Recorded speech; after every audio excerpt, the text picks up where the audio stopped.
অবশেষে ১২ ঘণ্টা পর ভারতে ফিরলেন বাংলাদেশের অপহরণ করা রঞ্জিত দাস, কিন্তু বক্তব্য দিলেন বাংলাদেশের ব্যাপারে। কি করেছেন বাংলাদেশিরা উনার সাথে, কোথায় নিয়ে রেখেছেন উনাকে, আসুন শোনা যাক উনার নিজ মুখ থেকেই।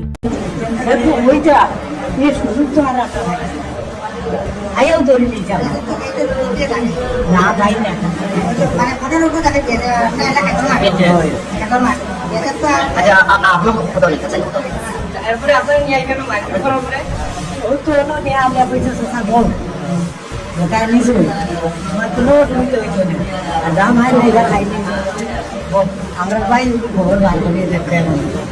দিয়েছে এই মুহূর্তে যে আপনি এই দেশটা ঘুরিয়ে আইনা 12 বছর এটা কই ভাই এটা সরকার আমার এটা সরকার কোনো বাদ নেই বালা নইলে আর আমি নাইলাম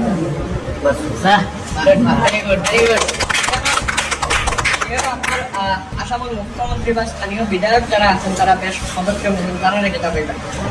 বহু বানা খারাপ হয়ে গেল আপনারা সীমান্ত বাংলাদেশিরা মারপিট করছে